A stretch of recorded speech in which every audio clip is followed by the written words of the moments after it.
힘이 되어가지고 하나가 되는 거지.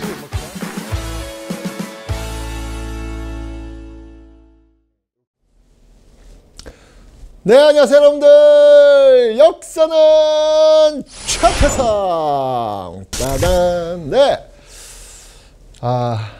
여러분들 이름이 뭐예요?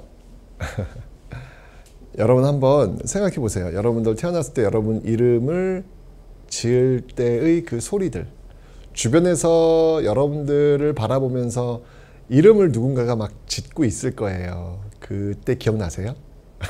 당연히 기억 안 나겠지. 그런데 여러분 상상은 되지 않습니까? 여러분들의 이름을 지으면서 이 이름을 가진 여러분들이 이 세상에서 가장 행복한 사람으로 살 수 있기를, 그리고 여러분들의 이름이 아름답게 불려지기를 그 소망하는 많은 사람들이 정성껏 지은 이름, 그 이름이 바로 지금 여러분들의 이름입니다. 근데 그 이름이 어떻게 불려지느냐에 따라서 결과는 너무나도 달라지죠. 여러분들 일제강점기 그 저항시인, 대표적인 시인이 있다면 이육사. 이육사 시인은 무려 감옥에 일제강점기에 무려 17번이나 들어가신 분입니다. 그리고 맨 마지막 17번째 그 감옥에서 결국은 순국하셨던 분. 그 감옥을 들어가서 자신의 수임번호 264번을 자신의 그 필명으로 썼던 시인 이육사. 이런 저항신이 있는가 하면 또 조선의 청춘들을 가미가제 특공대에 실어서 저 먼 태평양 미국 항공모함으로 몸을 던지도록 시를 썼던 시인 서정주 시인도 있습니다.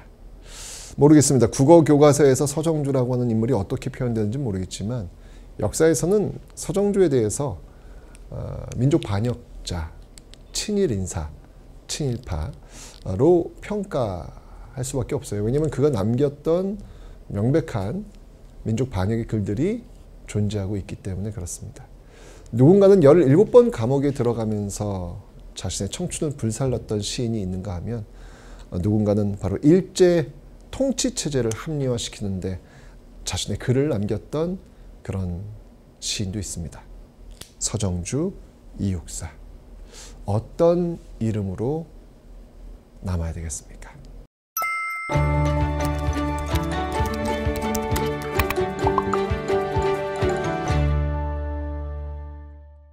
자, 여러분들 이제 1930년대로 옵니다. 1930년대 잘 아시죠, 여러분들? 이때는 이제 1929년에 있었던 세계적 공황, 이 공황을 해결하기 위해서 일본은 전쟁이라고 하는 수단을 선택했다. 이 전쟁이라는 수단을 선택을 하게 되면서 일제는 1931년 만주사변, 37년 중일전쟁, 41년 태평양전쟁, 전선을 지금 중국과 미국으로 마구마구 넓히고 있는 모습들을 여러분들은 보고 계십니다. 그런 과정 속에서 여러분 당연히 모자라죠. 중국하고 미국을 상대로 싸워야 되니까 사람도 부족하고 물자도 부족하죠. 그 부족한 것들을 어디서 채워 넣으려고 했느냐? 바로 식민지 조선이었습니다. 자, 근데 중요한 건 뭐냐면 이제 식민지 조선 백성들에게 총을 들려주고 천황을 위해서 목숨을 바치라고 하는 거예요. 미쳤어? 내가 왜 일본 천황을 위해서 목숨을 바쳐? 안 할 거 아니에요. 결국 일제는 1930년대 바로 이 머릿속에 내가 조선인이라고 하는 의식 자체를 지워내는 정책들을 시행합니다. 이름하여 민족 말살 정책. 이게 바로 1930년대에 나오게 되는 그런 배경이었죠. 그러면서 뭐 한국신민의 서사를 이렇게 암송케 한다든지, 또 창씨개명을 한다든지, 또 궁성요배를 한다든지, 신사참배를 한다든지 이런 어떤 그 모습들이 많이 나오고 있었고요. 그다음에 이제 물가 부족하니까 뭐 국가총동원법을 만들어 가지고 뭐 공출, 배급, 징용, 징병 막 거침없이 다 빼앗아가는 어떤 그런 모습들, 마지막 발악하는 그런 모습들을 지금 여러분들은 배우셨습니다. 자, 그러면 이제 이 당시에 어떻게 우리는 그럼 또 저항하였느냐, 그 저항의 역사를 한번 좀 살펴볼 텐데요. 자, 먼저 국내 저항부터 한번 보도록 하겠습니다. 자, 국내 저항입니다. 민족 말살 통치에 맞서서 우리는 지켜야 되겠죠. 지켜야 되겠죠. 그래서 역시 국어와 역사에 대해서 한번 알아볼 텐데요. 여러분 1920년대에 제가 이야기했습니다. 적어도 여러분들 10월 9일 한글날을 쉬실 때 여러분들을 이렇게 쉬게 해줬던 단체 정도는 기억하는 게 예의 아니겠느냐라고 설명드렸습니다. 어느 단체입니까? 어디 보자. 예의가 있는지 없는지. 네. 혹시 까먹었으면 기억해 주세요. 조선어 연구회였습니다. 조선어 연구회. 1920년대 조선어 연구회. 그 조선어 연구회가 이름을 바꿔요. 뭐로? 조선어 학회로. 네, 조선어 학회로 바꾸는데요. 이 1930년대 이 조선어 학회는요. 한글 맞춤법 통일안, 그리고 표준어, 그 다음에 우리말 큰 사전을 제작하려고 노력합니다. 여러분들 사전을 우리말로 뭐라고 하는지 아세요? 사전. 사전은 우리말로 말모이라고 합니다. 말모이. 네. 너무 예쁘지 않아요? 말들을 이렇게 모아놓았다는 얘기잖아. 말모이. 영화 말모이. 이가 바로 이 조선어 학회에 관련된 그런 운동이 되겠습니다. 이런 조선어 학회에서 어떻게든 우리의 글을 지켜내려고 했죠. 정말 이들의 어떤 그 노력이 없었으면은 지금 우리가 여러분들 왜 그 책 같은 거 읽다가 모르는 단어 있으면 어떻게 해요? 뭐 네이버라든지 다음에서 검색하잖아요. 그럼 알려주잖아요. 근데 알려주는 데이터베이스가 어디서 하면 사전이거든요. 그 사전의 출발이 바로 이 단체야. 조선어 학회. 그러니까 여러분들은 지금도 조선어 학회의 덕을 보고 있는 겁니다. 이 조선어 학회가 만들었던 이 우리말 큰 사전. 물론 이 우리말 큰 사전은 일제강점기에 못 만들어요. 만들려고 노력했는데. 왜? 일제가 1942년에 바로 이 조선어 학회 사건을 일으키게 되면서 이 조선어 학회를 해산시켜버립니다. 왜냐면 이제 민족 말살 통치였기 때문에 이 당시에는 조선어 사용이 금지가 되었어요. 근데 이 조선 사용 금지 그 과정 속에서 일제 경찰이 어느 한 여고생의 일기장을 보게 됩니다. 근데 그 일기장에 그런 말이 나와요. 오늘 국어를 사용했다고 선생님한테 혼났다. 이런 내용이 나와요. 국어를 썼다고 혼났대. 일제강점기 국어가 뭐예요? 일본어입니다. 일제강점기에 일본어를 썼다고 혼냈다? 일제경찰이 난데스까? 나온 거죠, 지금. 그래서 그 혼낸 선생님을 찾아요. 찾았더니 바로 그가 조선어 학회 회원이더라. 이거 반국가단체다. 라고 하면서 조선어 학회 회원들을 마구마구 잡아들이는 사건. 이게 바로 조선어 학회 사건. 그것 때문에 결국 우리말 큰 사전을 만들다가 멈추게 된 것이죠. 이 우리말 큰 사전은 결국 광복되고 나서야 비로소 빛을 보게 됩니다. 어쨌건 이런 어떤 노력들도 있었고요. 또 브나르도 운동, 이건 이제 1920년대 민족주의 진영에서 했던 문맹퇴치 운동의 일환이에요. 30년대 문맹퇴치 운동은 바로 브나르도 운동이 대표적입니다. 이 동아일보에서 주도했던 건데요. 브나르도 뜻은 러시아예요. 민중 속으로. 배운 지식인들이 있다면 민중 속으로 들어가서 민중들에게 그 글자를 일깨워주는 일을 해야 된다. 이게 바로 브나르도 운동이 되겠습니다. 시문의 상록수에서 바로 이 브나르도 운동을 담고 있지요. 바로 이런 모습들. 네. 우리의 글을 잊지 않기 위해서 알려주는 노력을 해야 된다. 이게 바로 브나르도 운동이 되겠네요. 자, 그리고 이제 저항 문학으로서 이제 아까 제가 이육사 설명드렸죠. 그다음 윤동주 대표적인 어떤 그런 저항 시인들이 있겠습니다. 자, 역사를 한번 보겠습니다. 역사는 크게 이제 민족주의 사학, 실증주의 사학, 사회경제 사학 이렇게 나뉠 수 있는데요.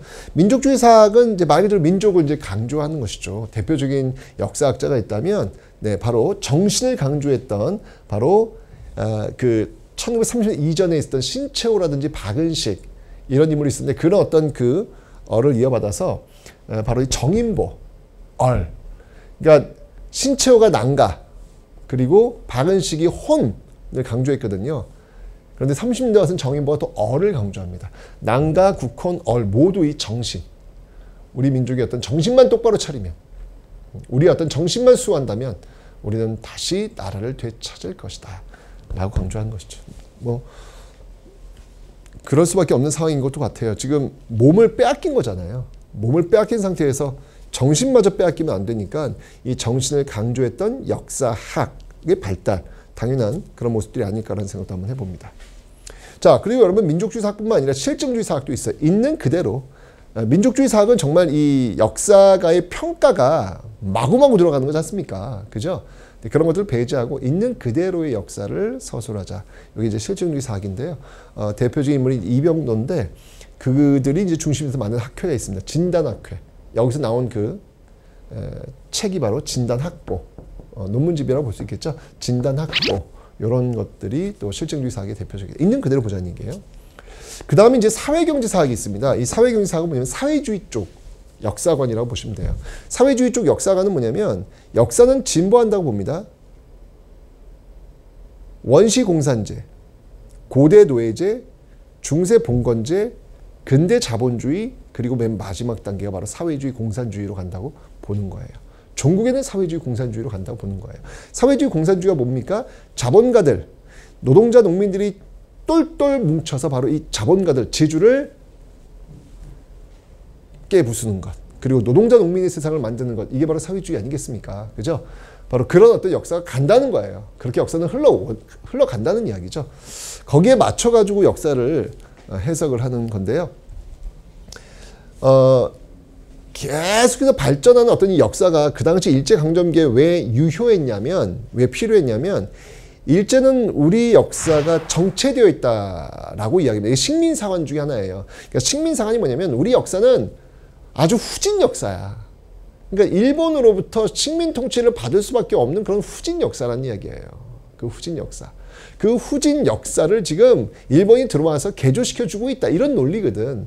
근데 이제 이 사회경제사학에서는 일본이나 조선이나 똑같은 단계를 겪으면서 올라가고 있다. 다 역사는 진보하기 때문에 올라가고 있다. 이건 보편적이다. 역사가 발전하는 것은 법칙성이 있는 것이고 그 법칙성은 보편적이다. 그러니까 일본이 뭐 우수하고 우리가 또 이게 아니란 얘기죠. 바로 그런 일제의 정체성론을 깰 수 있는 그런 논리가 바로 이 사회경제사학이 있는데 대표적인 인물이 바로 이 백남훈. 백남훈의 사회경제 사학이 있겠습니다. 역사는 발전한다는 거예요. 법칙성에 근거해서 역사는 발전한다는 것. 이 모습은 보편성, 어디나 다 비슷한 모습을 가지고 있다. 일본의 역사 발전이나 조선의 역사 발전이나 비슷하다는 이야기예요. 일제가 이야기했던 바로 정체성론을 반박할 수 있는 근거로 활용되고 있는 것이죠. 자, 이렇게 1930년대 일제 민족 말살 통치 과정 속에서도 어떻게든 우리의 언어와 어떻게든 우리의 역사를 지켜내려고 노력했던 많은 사람들이 국내에서 활동하고 있음을 여러분들이 기억하시면 되겠습니다.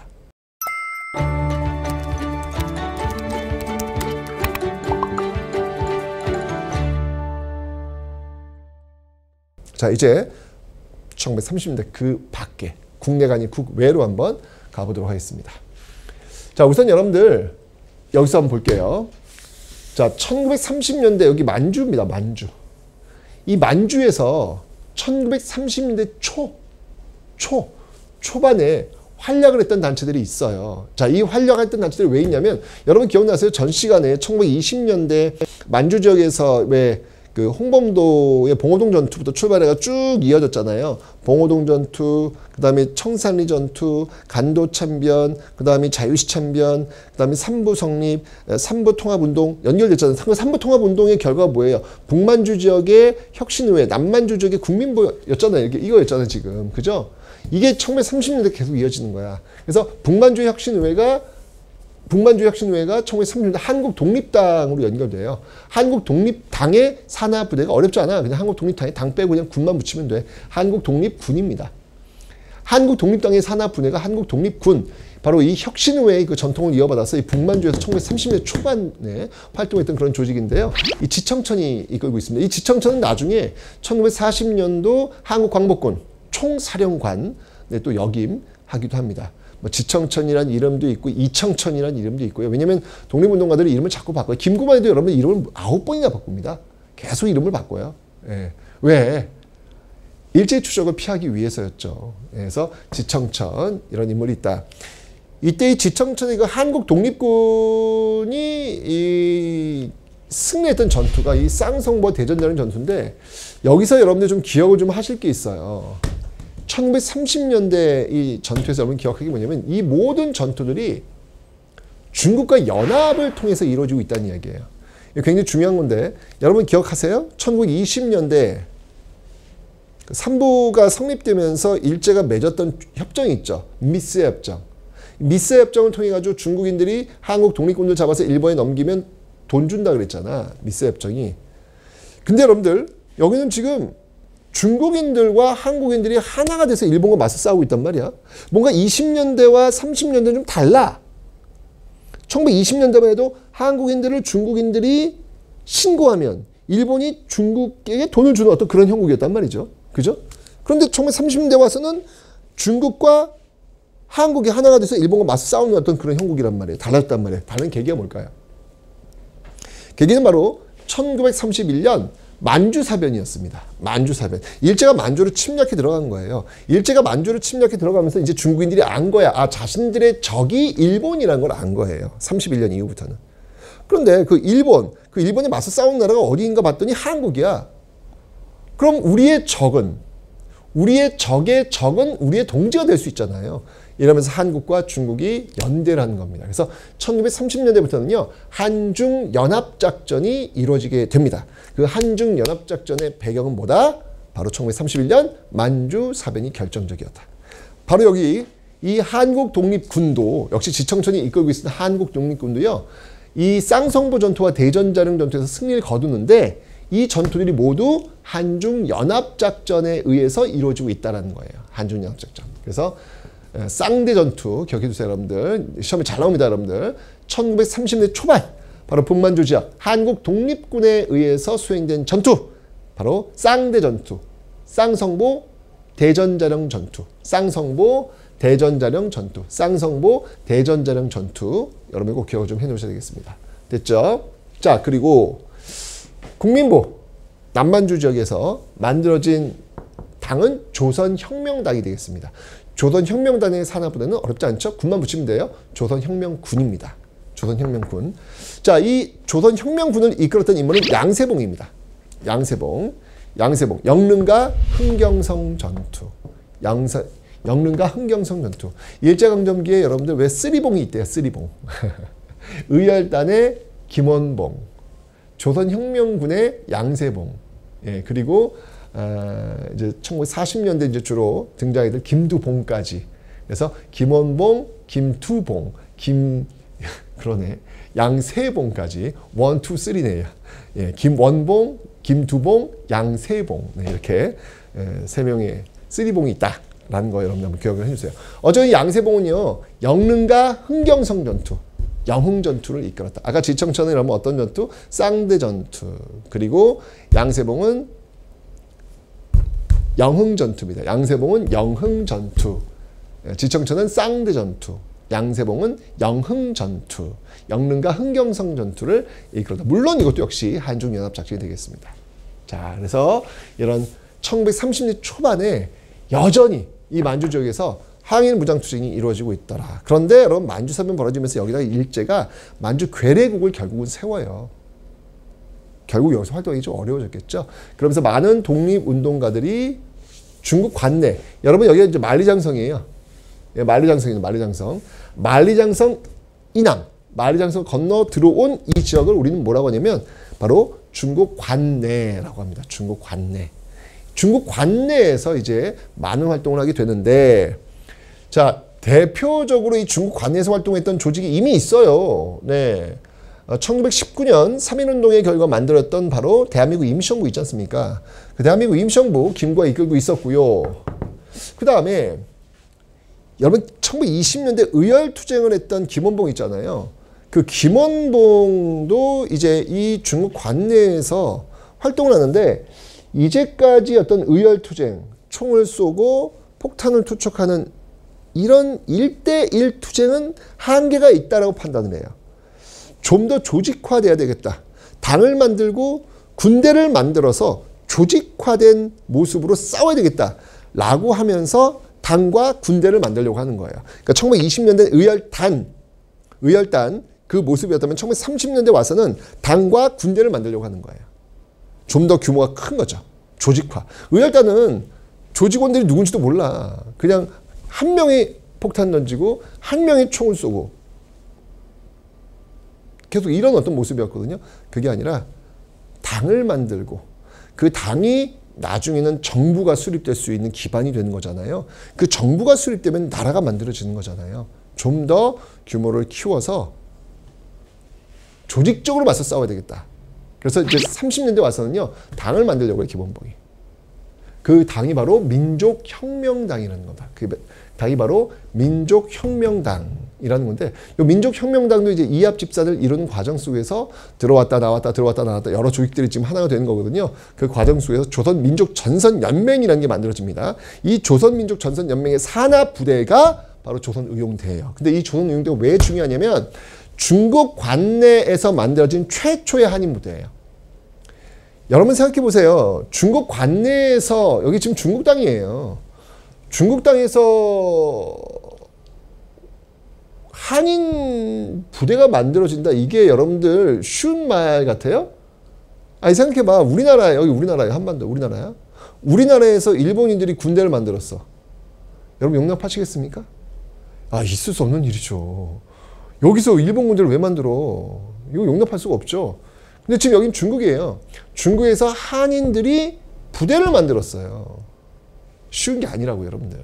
예. 하지만 1930년대 이후부터는 바로 이렇게 한중연합전선의 바람이 불게 됩니다. 그리고 이 한중연합전선 바람의 결정적 계기가 뭐였냐면요.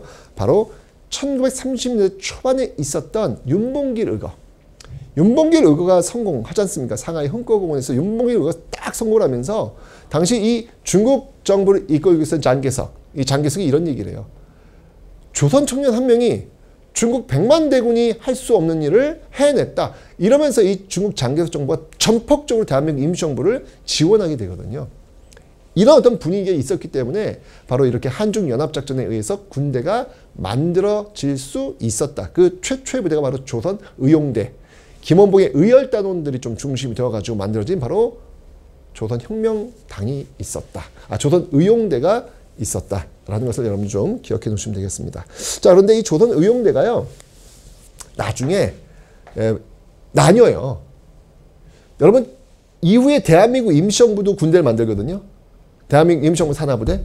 이 조선의용대는 김원봉 계열의 조선민족전선연맹 산하부대고, 그 다음에 김구 계열의 대한민국 임시정부 계열의 군대도 있어요. 그 군대가 바로 한국광복군이야.